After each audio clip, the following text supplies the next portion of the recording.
50 anos do Pacto de Lausanne, um movimento que tem sido farol para a missão global da Igreja, do qual eu tenho tido oportunidade, privilégio de fazer parte desde os meus 29 anos de idade. Eu tenho 42, façam as contas. Eu venho aqui como uma brasileira, uma missionária, uma discípula de Jesus, para trazer à memória algo que não podemos esquecer: o nosso chamado à liberdade e à perseguição. Sim, as duas ao mesmo tempo. O Pacto de Lausanne nos lembra, no seu artigo 13, que a perseguição é uma marca inevitável da Igreja de Cristo, mas também afirma que devemos defender a liberdade religiosa de todas as partes, inclusive daquelas com quem discordamos profundamente. É dever da igreja perseguida e da igreja livre sustentar uma a outra em amor e em oração. E essa tensão, ela é parte do nosso testemunho. Se a gente pensar no contexto em 74, quando essa declaração foi feita, ela era bem profética.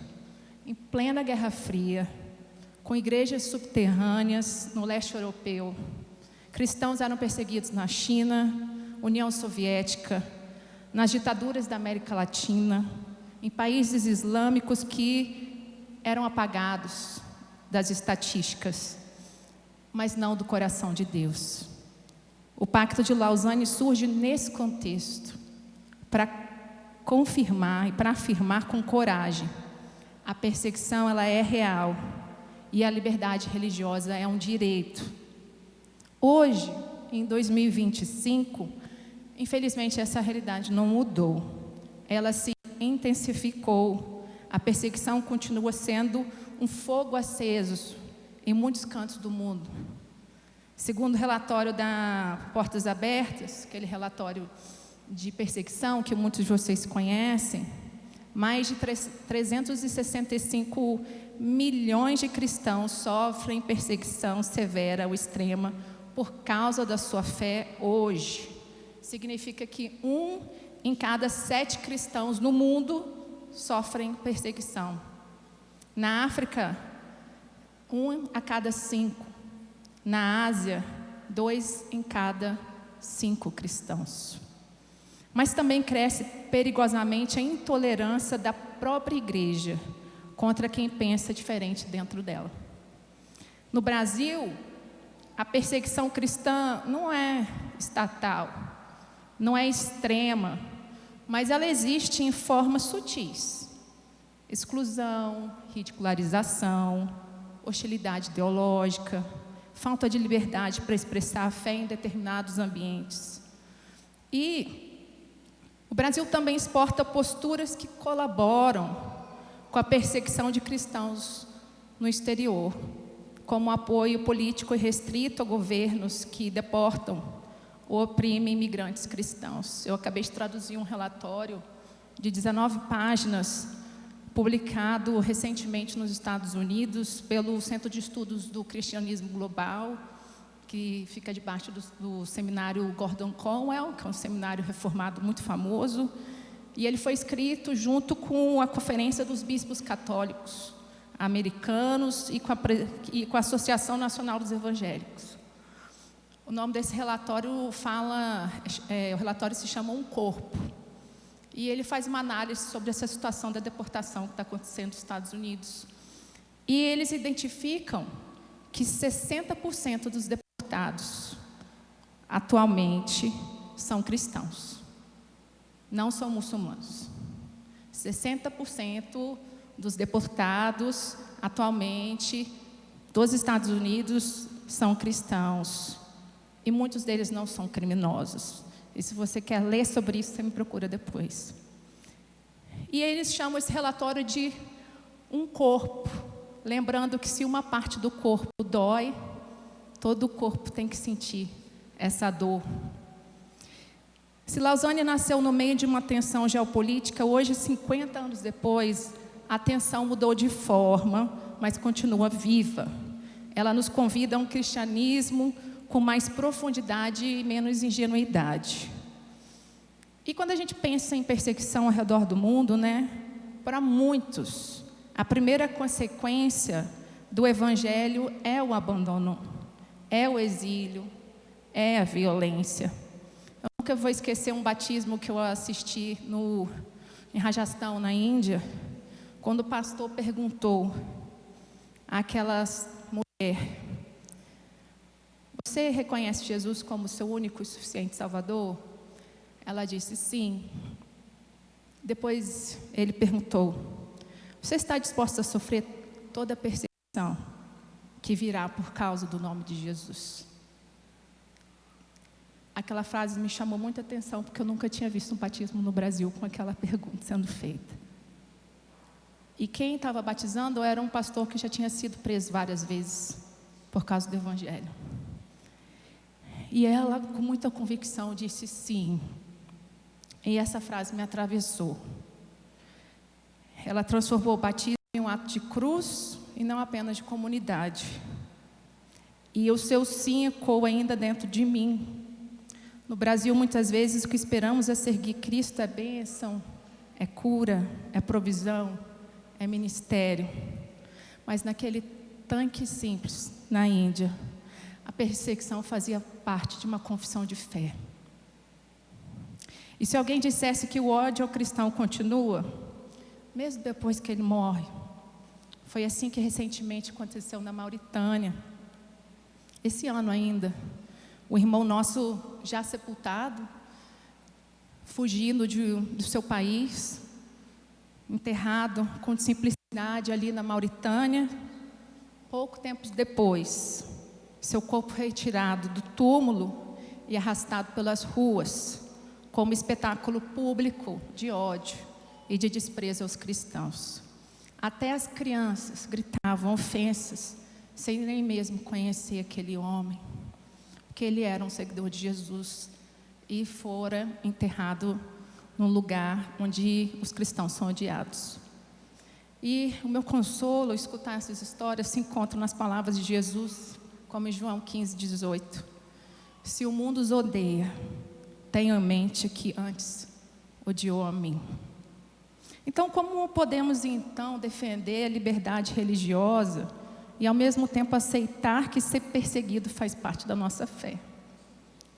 Essa tensão é o lugar entre o já e ainda não, né? Onde a nossa espiritualidade se torna parecida com a de Cristo.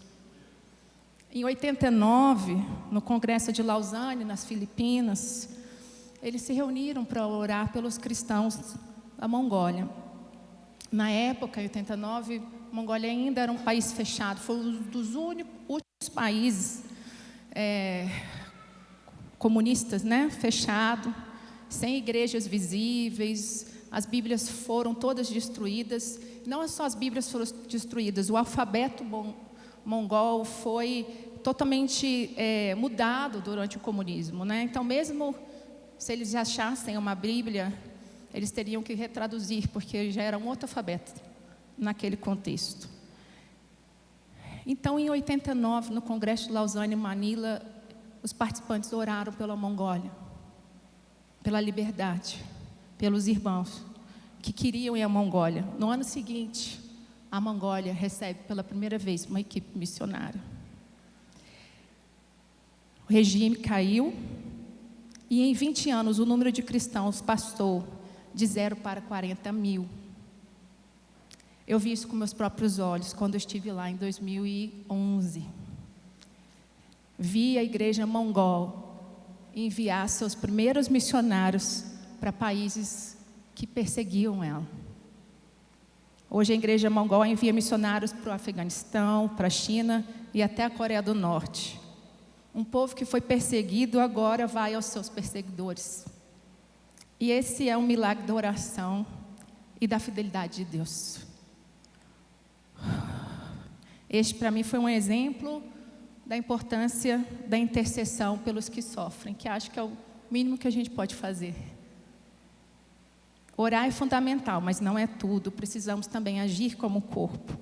Lausanne tem buscado incluir líderes de países perseguidos nos seus congressos, nas suas decisões. Tem a famosa história de 2010, quando toda a delegação chinesa não pôde participar do encontro da Cidade do Cabo, né? Havia uma grande expectativa, mas eles foram impedidos. Mas, ano passado, lá em Seul, mais de 100 chineses estavam entre nós. E quem foi vai se lembrar daquela plenária do Dia da Igreja Perseguida, em que um chinês falou assim: creio que em breve nós vamos ter um encontro desse na China. Ele falava com muita fé. É liberdade e perseguição convivendo no mesmo coração. E no Brasil, hein? Quem perseguimos, quem ignoramos?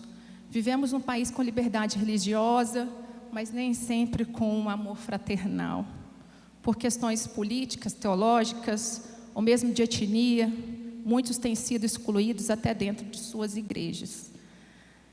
Vamos lembrar que também nós, na nossa história, excluímos, perseguimos, né? Houve um período na ditadura, por exemplo, que os japoneses, os alemães foram proibidos de publicar seus jornais nas suas línguas. Houve um período no Brasil que o japonês, para ir para uma escola, mandar seus filhos para uma escola brasileira, ele era obrigado a converter seus filhos ao cristianismo. Isso faz parte da nossa história também. E pior, muitos de nós apoiamos estruturas que colaboram com a perseguição dos nossos irmãos fora. Como eu falei, esse dado, que eu vou repetir: 60% dos migrantes deportados dos Estados Unidos são cristãos, e muitos deles não são criminosos. Eles são nossos irmãos, nós estamos assistindo, e como que a gente pode ficar calado? Cristo nos ensinou a enfrentar a perseguição com reconciliação. A genealogia de Jesus, ela é escandalosa, né? Tem Tamar, tem Raabe, tem Ruth, tem Batseba, tem Cananeia, tem Moabita, tem Hitita, tem exclusão, tem vergonha, tem sangue misturado na história dessas mulheres. Aqui a gente não fala tanto de conflito étnico, mas na Ásia, na África, esses conflitos étnicos são muito fortes também, e muitos fatores de perseguição. E na genealogia de Jesus a gente vê pessoas que tinham conflitos étnicos com Israel sendo incluídas.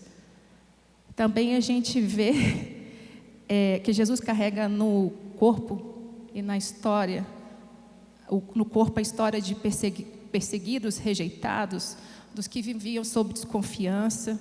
Ele mesmo foi alvo de ódio político, étnico e religioso. E ele nos ensinou não só a orar pelos inimigos, mas chamá-los para a ceia. Então Jesus, na sua genealogia, pega um bocado de gente que perseguia o povo de Deus, que tinha treta com o povo de Deus, que o povo de Deus tinha motivo para perseguir também, enfia na sua história para falar o seguinte: eu vim para reconciliar todos eles.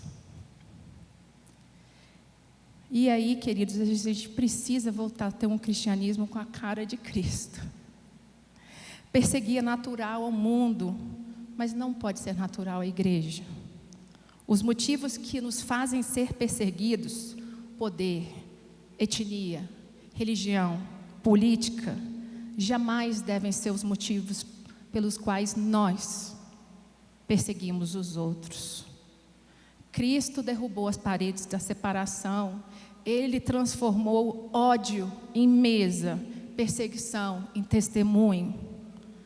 Se Lausanne nos convoca a defender a liberdade e a sofrer com os que sofrem, então que o Brasil missionário abrace esse chamado com integridade.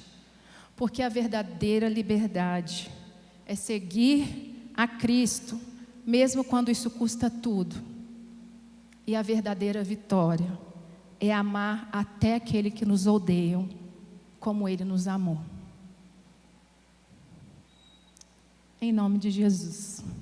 Amém.